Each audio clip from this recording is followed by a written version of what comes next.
Hallelujah. थोड़ा monitor बढ़ा दीजिएगा। राइट।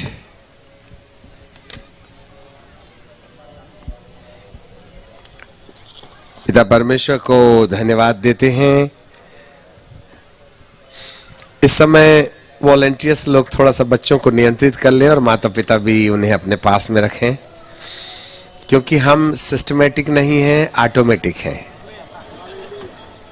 यदि आप में से जिसको चलना फिरना है तो आप जा सकते हैं, बैठना है तो बैठने का, और 2 घंटे तक सांस लेना बंद कर दो, जो होगा देखा जाएगा।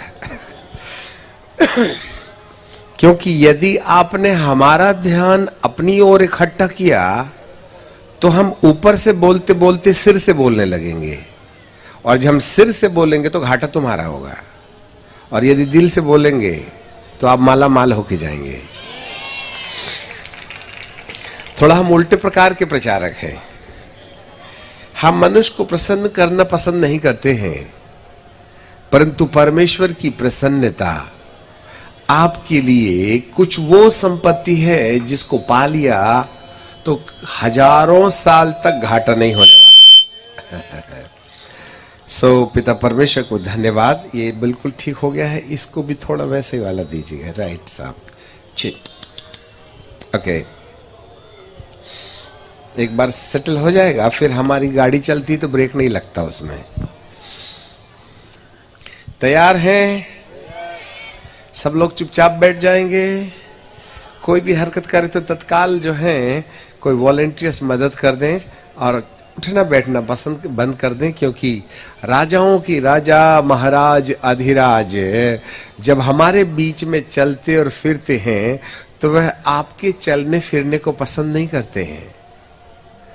स्वर्ग में भी करोड़ों स्वर्गदूत जब एक साथ खड़े हो जाते हैं तो पिन ड्रॉप साइलेंट हो जाता है, क्योंकि हमारा परमेश्वर शांति का राजकुमार है, और जब हम उसके शांति की राजकुमार को अपने बीच में नेवता देते हैं तो उसकी अपनी शांति के एहसास के लिए हमें शांत होने की जरूरत है।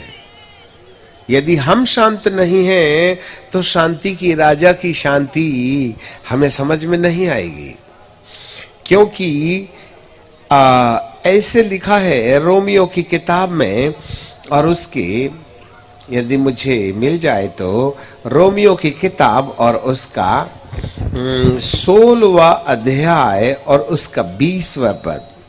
Book of Roman chapter 16 and verse 20। वहां ऐसे लिखा हुआ है, जहां आपके लिए मैं पढ़ दूंगा, हमारे पीछे आप बोल सकते हैं। शांति का परमेश्वर, शांति का परमेश्वर शैतान को तुम्हारे पांव से शीघ्र कुचलवा देगा। बहुत छोटा सा पद है। नंबर 1 शांति का परमेश्वर, नंबर 2 शैतान को, नंबर 3 शीघ्र ही, नंबर 4 पांव से, नंबर 5 कुचलवाएगा। कुचलेगा नहीं, कुचलवाएगा। बोलिए, कुचलवाएगा। कौन कुचलेगा? हम कुचलेंगे। कौन कुचलवाएगा? हम, वो तो हम कुचले।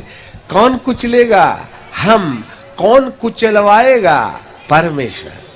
कौन सा वाला परमेश्वर? शांति का। चंगाई देने वाला क्या देता है? चंगाई। छुटकारा देने वाला क्या देता है? धन देने वाला क्या देता है?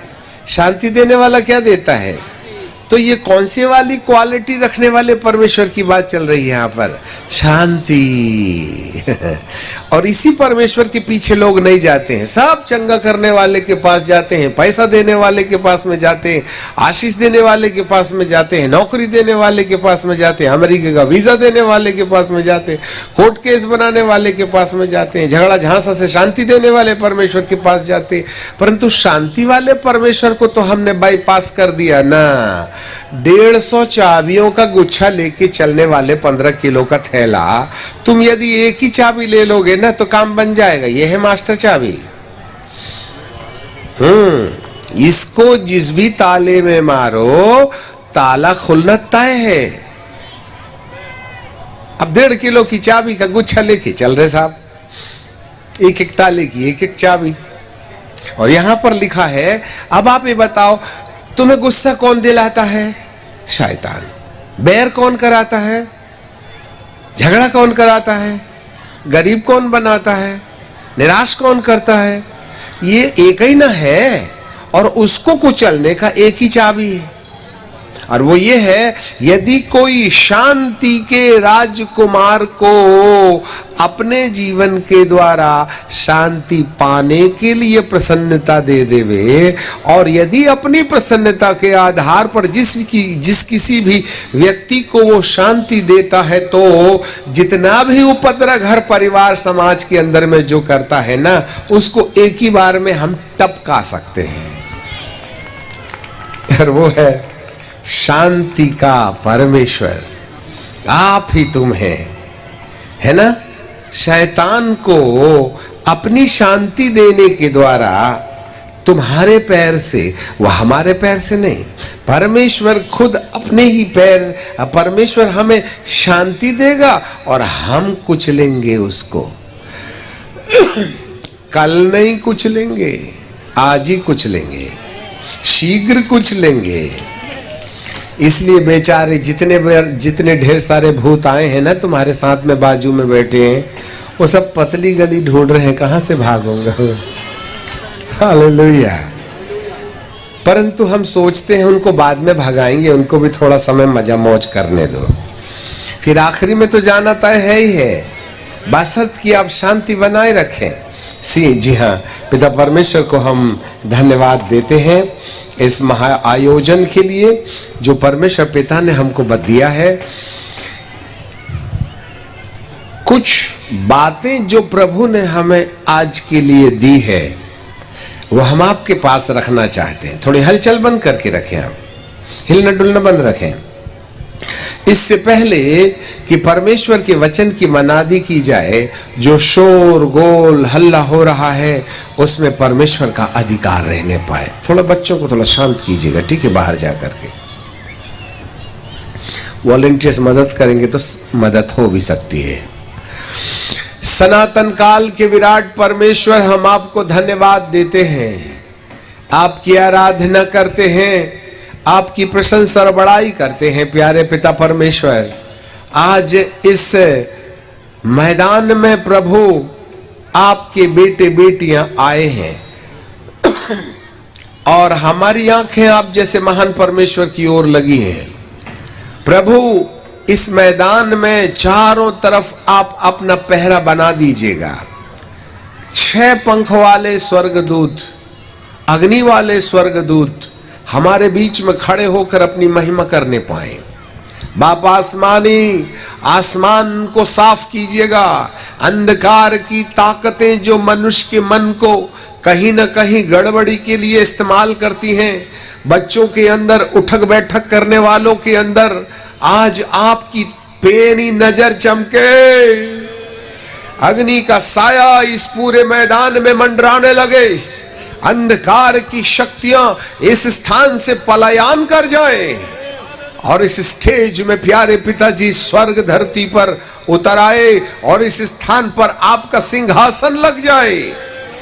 आपके दास की होठों को वेदी के आग से पवित्र करते हुए उसकी बुद्धि को अपने नियंत्रण में ले लीजिएगा, उसकी आंखें ज्वालामयी बन जाएं। बाप, हर शब्द नपा तुला और गहरे अभिषेक में होने पाए।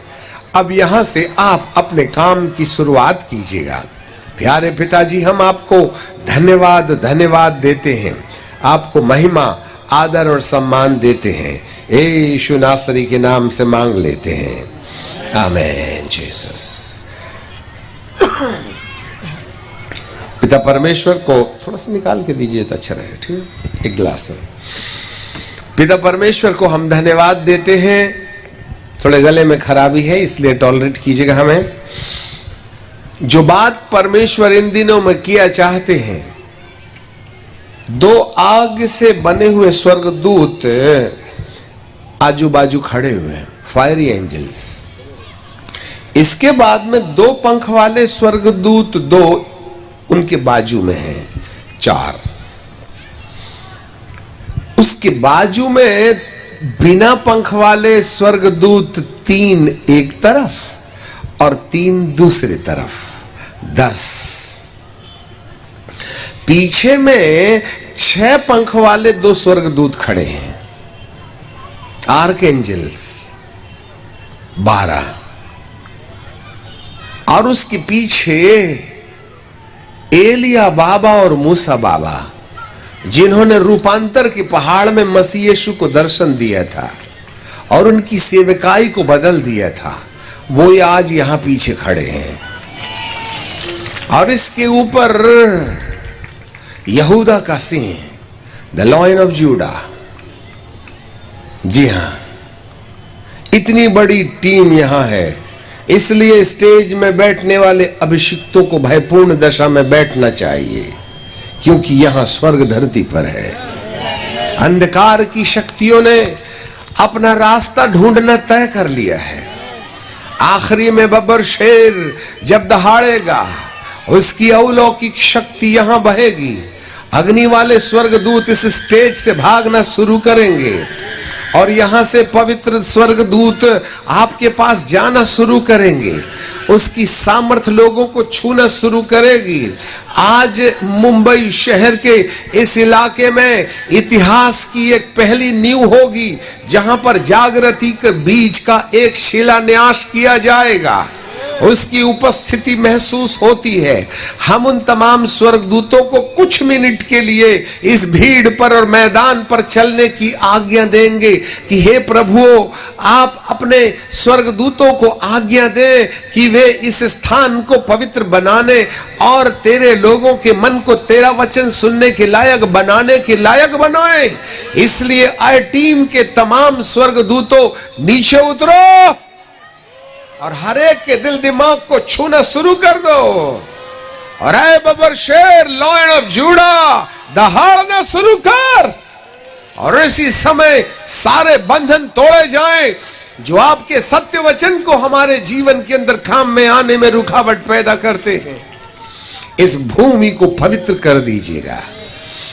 अग्निमय स्वर्गदूतों, हर चैनों को आज गलाना होगा, जलाना होगा, हर श्राप को जलाना होगा और उन्हें नष्ट करना होगा, जिससे कि कलीसिया आपके आगमन के लिए तैयार की जावे।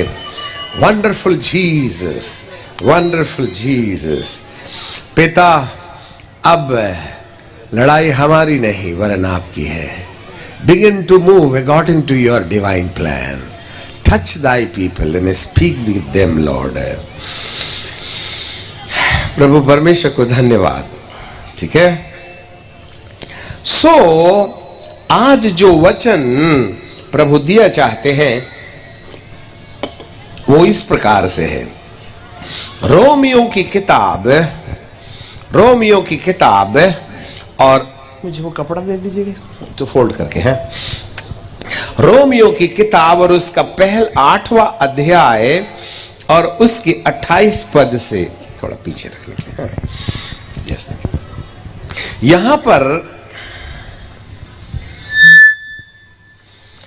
यहां पर बाइबल का परमेश्वर कहता है, हम जानते हैं कि जो लोग परमेश्वर से प्रेम रखते हैं उनके लिए सब बातें मिलकर के भलाई ही को उत्पन्न करती हैं, अर्थात उन्हीं के लिए जो उसकी इच्छा के अनुसार बुलाए गए हैं। क्योंकि जिन्हें उसने पहले से जान लिया है, जिन्हें पहले से ठहराया भी है कि उसके पुत्र के स्वरूप में हो, ताकि वह बहुत भाइयों में पहलौठा ठहरे। फिर जिन्हें उसने पहले से ठहराया उन्हें बुलाया भी, और जिन्हें बुलाया उन्हें धर्मी ठहराया, और जिन्हें धर्मी ठहराया उन्हें महिमा भी दी है। जो धर्मी ठहराए जाते हैं उन्हें प्रभु महिमा देते हैं। महिमा, महिमा, बोलो महिमा। ये महिमा क्या चीज होती है? What do you mean by the glory? महिमा का मतलब होता है जब परमेश्वर अपनी योजना के अनुसार, पिन ड्रॉप साइलेंट प्लीज, जब परमेश्वर अपनी योजना के अनुसार किसी व्यक्ति और उस व्यक्ति की वस्तु और उस व्यक्ति की स्थिति के ऊपर अपने वचन के अनुसार पवित्र आत्मा के द्वारा काम शुरू करता है, हरकत करना शुरू करता है, तब जो भी घटनाएं घटित होती हैं उसे महिमा कहते हैं। Glory is nothing but the glory is the divine encounter according to the plan of God over the person, over the things which belongs from the man and over the situation. And after the divine encounter, when the miracle happened, that miracle itself is the glory of God. महिमा कोई hallelujah hallelujah करना नहीं है, महिमा खुदा का चमत्कार है, महिमा आपकी जिंदगी का बदलाव है, महिमा आपके सोच का परिवर्तन है, महिमा आपकी गरीबी के ऊपर में संपत्ति के दरवाजे खोलने का तरीका है, महिमा आपके टूटे रिश्तों को तोड़ करके प्यार और मोहब्बत का रिश्ता बनाना है, महिमा जहां असफलताएं हैं वहां सफलता को प्राप्त करना है, आप जहां हार गए हैं वहां विजय देने की जगह महिमा है। महिमा कोई शाब्दिक शब्दावली नहीं है कि आप कहते रहे धन्यवाद का बलिदान चढ़ाने वाला मेरी महिमा करता है, परंतु महिमा एक स्वर्गीय हस्तक्षेप है। जिस जिंदगी के अंदर में पवित्र आत्मा का हस्तक्षेप परमेश्वर के वचन के अनुसार होने लगता है, उसकी जिंदगी पहले जैसे नहीं रहती है, उसकी सिचुएशन वैसी नहीं रहती है, उसकी परिस्थितियां वैसे नहीं रहती हैं, वह एक बदला हुआ इंसान होता है जिसे हम कहते हैं जो मसीह में है वह नई सृष्टि है, पुरानी बातें बीत गई, देखो सब कुछ नया हो गया है। That is the glory. हम यहां एक ऐसे परिवर्तन की ओर जा रहे हैं जहां पर यदि हमने परमेश्वर की योजना के अनुसार अपने मन के परिवर्तन को परिवर्तित करने के लिए मौका दे दिया, तो धरती पर जो भी अशुद्ध परिवर्तन हो रहे हैं, जो नकारात्मक परिवर्तन होने वाले हैं भविष्य में 2024, आज हम बहुत सी आखिरी दिन है ना, इसलिए भविष्यवाणियों के बारे में भी आपको बताएंगे कि कल क्या होगा, मार्च के बाद क्या होगा, इस दिसंबर के अंदर क्या होगा, 24 से 27 के बीच में क्या होगा और 30 के अंदर तक इस भारत और धरती के अंदर में क्या कुछ होने वाला है। उन सब बातों को हमें समझना होगा। इसलिए हमें समय आने से पहले समझ जाने वालों को बुद्धिमानों की लिस्ट में रखा जा सकता है। पिता परमेश्वर को धन्यवाद। बाइबल में लिखा हुआ है कि हम जानते हैं कि जो लोग परमेश्वर को प्यार करते हैं केवल उन्हीं के लिए ये योजनाएं हैं, बुलाए गए हैं, क्योंकि हम जानते हैं कि जो लोग परमेश्वर से प्रेम रखते हैं उनके लिए सब बातें मिलकर के भलाई को पैदा करती हैं। आप जो लोग भी प्रभु को प्यार करते हैं, चाहे वे दुखी हो तो भी उसमें फायदा है, सुखी हो तो भी फायदा है, तकलीफ में हो तो भी फायदा है, परंतु बाइबल का परमेश्वर कहता है हमें उसको प्यार करना चाहिए। ये कैसे संभव है, यही समझना हमारी जरूरत होती है। अच्छा, सब बातें मिलकर के भलाई को उत्पन्न करती हैं, अर्थात उन्हीं के लिए जो उसकी इच्छा के अनुसार बुलाए गए हैं। Everybody is called by God. हर व्यक्ति बुलाया गया है। क्या बात के लिए बुलाया गया है, जरा ध्यान से सुनना।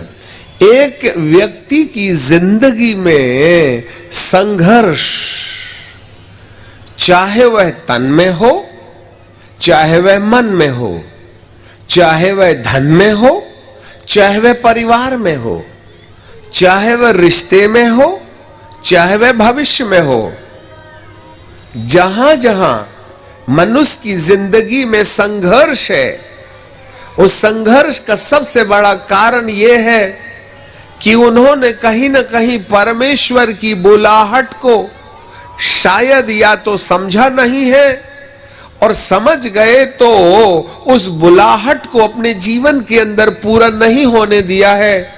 इसलिए अंधकार की शक्तियां हमारे ऊपर अलग अलग प्रकार का प्रभाव पैदा करती हैं। और 2020 के बाद में जब से कोरोना आ गया, 21 में कोरोना आ गया, तब से लेकर के मनुष्य के मन के अंदर एक विशेष बात पाई जाती है, और वो है उसके मन के अंदर का खालीपन, the emptiness in his own mind and heart. और अकेले रहने की टेंडेंसी उनको खाए जा रही है। वे मेहनत कर रहे हैं, उनके परिवार हैं, पत्नी है, बाल हैं, बच्चे हैं, काम है, धाम है, व्यस्तता है, परंतु उसके बावजूद भी मनुष्य के अंदर एक अकेलापन है, खालीपन है, जो पहले ऐसा एहसास नहीं होता था, जिसको डिप्रेशन भी कह सकते हैं, निराशा भी कह सकते हैं। आज छोटे छोटे बच्चों को देखो, मम्मा प्यार नहीं करती, पापा प्यार नहीं करते, वो अकेले हैं। पति प्यार नहीं करता, पति पत्नी प्यार नहीं करती, मामा पापा को तो हमारी चिंता ही नहीं है। मामा पापा कहते हैं, बच्चे तो मेरी मानते ही नहीं है। इसलिए हर घर में कबड्डी चल रही है, हर परिवार के अंदर में शंका है। हम बाइबल पढ़ रहे हैं, चर्च जा रहे हैं, अन्य भाषा बोल रहे हैं, हाथ पैर हिला रहे हैं, कूद फांद हो रहा है, चंगाई दे रहे हैं, चंगाई ले रहे हैं, भविष्यवक्ता भी आते हैं, भविष्यवाणी भी कर जाते। तुम्हारे घर में 3 हरे पर्दे लटके हैं, परंतु पति पत्नी के बीच में कबड्डी अभी तक बंद नहीं हुई। नाम भी पुकारवा लिया था हमने तो, और हमने पुकार भी दिया था, अमेरिका जाओगे, पर 6 साल हो गए, वीजा ही नहीं बना है। हमको बदनाम करते, तुम्हारी भविष्यवाणी झूठी निकली। Why the struggle is in the Christianity? आज मनुष्य चाहे किसी भी धर्म का हो, किसी भी जाति का हो, किसी भी भाषा का हो, हर एक के हृदय के अंदर एक खालीपन है, संघर्ष से भरा हुआ है। कितने नन्हे नन्हे 2 बच्चे हैं, फिर भी प्यार नहीं पाते। कितने अच्छे माता पिता हैं जो अपने बच्चों के लिए कितनी अच्छी कल्पना करते हैं, परंतु आज युवक और युवती अपने माता पिता को धरती का सबसे पहला दुश्मन समझते हैं। कौन है जो तुम्हारे घर के अंदर में ये हंगामा मचा रहा है? इन सब बातों का क्या कारण है? क्या आप आंसुओं से प्रार्थना नहीं कर रहे हैं? क्या वचन नहीं पढ़ते हैं? क्या पवित्र आत्मा नहीं मिला है? क्या आपकी चर्च की मेंबरशिप नहीं है? क्या आप अपने इष्ट को याद नहीं करते? क्या आप नहा धोकर के प्रार्थना दुआ नमाज दुआ प्रार्थना नहीं करते हैं क्या? फिर ये संघर्ष क्यों? Why the people in this world is struggling? क्या कारण है? न धन में न मन लगता है, न धन में न मन लगता है, न बीवी में मन लगता है, न पति में मन लगता है। शादी करके तो लाए थे, हफ्ता 15 दिन के बाद में तो बोर हो गए ना, फिर पड़ोसन को झांकना शुरू किया है। जिंदगी में कहां सुख है? गया जमाना जब हम दाम्पत्य जीवन बुढ़ापे तक करते थे। अब तो साल 6 महीने के बाद में हमारी अलग गर्लफ्रेंड होती है और उसका एक अलग बॉयफ्रेंड होता है। ये समाज, और बात करते हैं पवित्रता की और धार्मिकता की। हम सत्य को जानते हैं, परंतु जिंदगी तो खोखला हुआ चाहती है। इसका एक सबसे बड़ा कारण है कि जिस बात के लिए परमेश्वर ने बुलाया है, वो बुलाहट हमको समझ में नहीं आती है। जब एक व्यक्ति परमेश्वर की ओर से जिस बात के लिए नियुक्त किया गया है, उसकी नियुक्ति की ओर उसका ध्यान ना हो, तो वह संघर्ष के घोर अंधकार में चल पड़ता है। परंतु एक व्यक्ति, चाहे वह अज्ञानी हो, चाहे वह मूर्ख हो, चाहे उसको कुछ ज्यादा नहीं मालूम है, परंतु यदि वह परमेश्वर की ओर से किस बात के लिए बुलाया गया है यह समझ जाएगा, तो उसकी जिंदगी इसी धरती में स्वर्ग के एहसास में गुजरने लगेगी। हम इसलिए हारे हुए हैं क्योंकि जो बुलाहट मेरे मालिक ने दी है वह हमको समझ में नहीं आ रही है। इसलिए लिखा है कि जो परमेश्वर को प्यार करते हैं केवल उन्हीं को प्रभु अपना बुलावा देते हैं। We have chosen by God to fulfill a task which God has planted in His own mind and heart to do for us. हमारे लिए जो काम करना है, कौन सी है ये बुलाहट?